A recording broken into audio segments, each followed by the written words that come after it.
इस वीडियो में हम वाटिका कक्षा 5 की कार्यपुस्तिका के पाठ 5 लाल बहादुर शास्त्री इस पाठ की वर्कशीट का हल देखेंगे।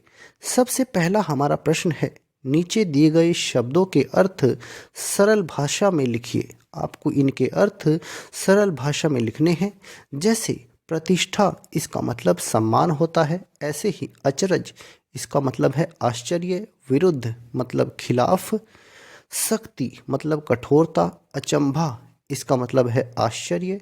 गंभीर मतलब गहरा। अनुरोध का मतलब है निवेदन। दृष्टि, दृष्टि का मतलब क्या है? नज़र। दृष्टि का मतलब क्या है? नज़र है। अब हम इनके अर्थ हमने लिख दिए हैं सरल भाषा में। अब हम देखते हैं अपने दूसरे प्रश्न को। दूसरा प्रश्न है हमारा, नीचे दिए गए शब्दों में अनुस्वार और अनुनासिक शब्दों की पहचान कर उनके आगे लिखिए। देखिए, जहाँ पर अंक की बिंदी रहती है उसे हम क्या कहते हैं? अनुस्वार कहते हैं। और जहाँ पर चंद्र बिंदु आता है इसे हम अनुनासिक कहते हैं। तो देहांत, इसमें अंक की बिंदी है तो इसे अनुस्वार कहेंगे, वहाँ अनुनासिक है। मंत्री अनुस्वार।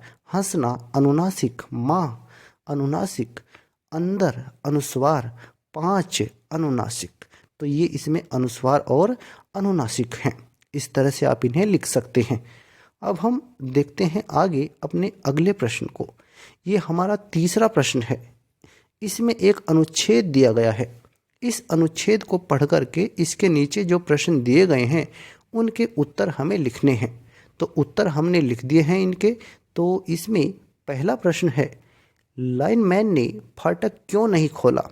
लाइनमैन ने फाटक क्यों नहीं खोला? उत्तर में आप लिख सकते हैं, क्योंकि अभी गाड़ी फाटक से गुजरी नहीं थी। क्योंकि जो गाड़ी जो आने वाली थी, जो ट्रेन आ रही थी, वो अभी फाटक क्रॉस नहीं कर चुकी थी, वो आगे नहीं गई थी। उसने अभी फाटक को पार नहीं किया था, इसलिए उसने फाटक नहीं खोला। तो ये आप इसका उत्तर लिख देंगे।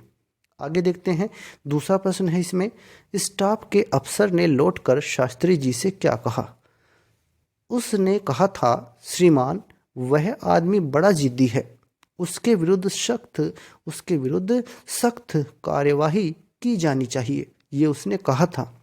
आगे अगला प्रश्न है, शास्त्री जी ने लाइनमैन की तरक्की क्यों कर दी? इस प्रश्न के उत्तर में आप लिखेंगे, क्योंकि उसकी ड्यूटी के प्रति ईमानदारी के कारण, शास्त्री जी ने उसकी तरक्की कर दी थी। आगे देखते हैं हम अपने अगले प्रश्न को।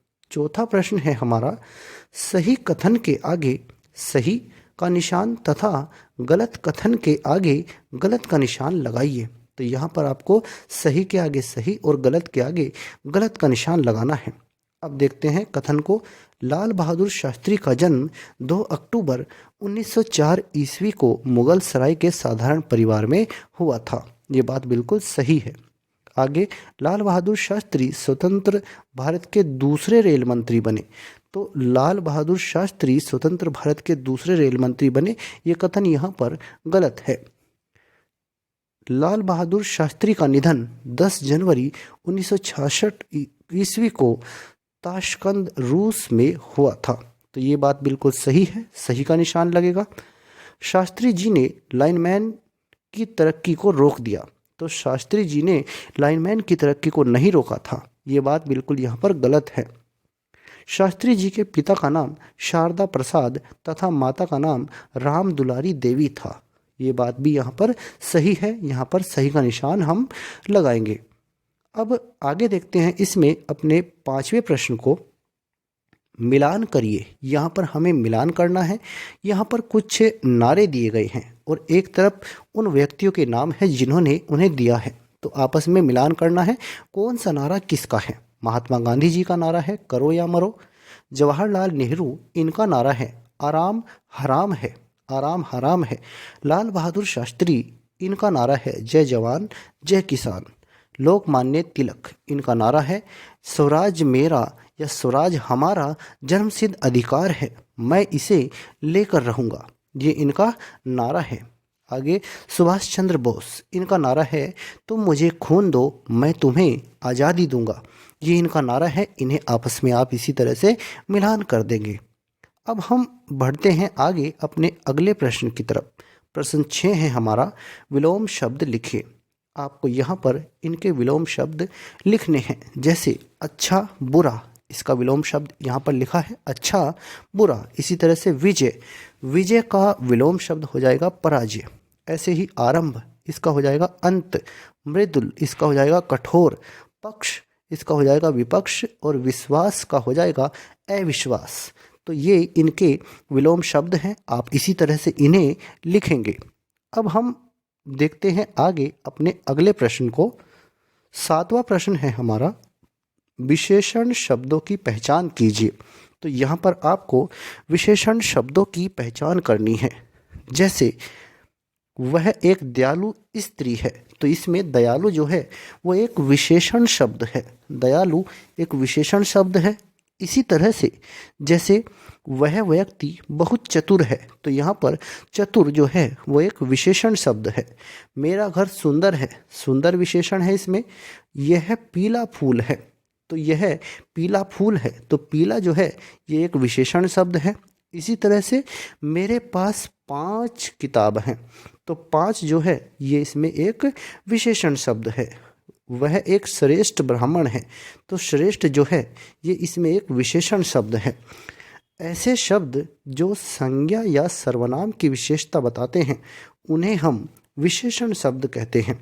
तो विशेषण शब्द की पहचान करने के लिए एक तरीका ये भी है, आप कैसा लगा करके प्रश्न पूछिए, कैसा, या कई बार कितना कितनी लगा करके भी प्रश्न अगर पूछेंगे तो तब भी उत्तर मिलेगा आपको विशेषण। जैसे वह व्यक्ति बहुत चतुर है, तो वह व्यक्ति कैसा है, बहुत चतुर है।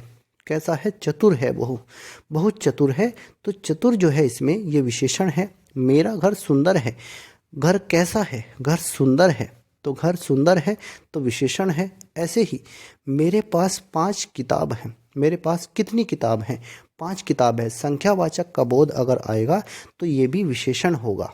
तो इस तरह से आप इनका पता लगा सकते हैं। अब हम देखते हैं इसमें 8वें प्रश्न को। 8वां और अंतिम प्रश्न है ये इस वर्कशीट का। दिए गए शब्दों के बहुवचन रूप लिखिए। आपको इनके बहुवचन रूप लिखने हैं। जैसे कपड़ा, कपड़ा का हो जाएगा कपड़े। केला का हो जाएगा केले। पंखा, बहुवचन हो जाएगा पंखे। ऐसे ही पुस्तक का हो जाएगा पुस्तकें। दीवार का दीवारें। कमीज़ का कमीज़ें। ऐसे ही महिला का महिलाएं। कविता का कविताएं। और माला का मालाएं। इस तरह से ये इनके बहुवचन रूप हो जाएंगे। तो ये हमारा वाटिका कक्षा 5 की कार्यपुस्तिका के पाठ 5 की वर्कशीट का हल है। अगर आपको यह वीडियो अच्छा लगा है तो कृपया करके इसे लाइक और शेयर करें और हमारे चैनल को सब्सक्राइब करें।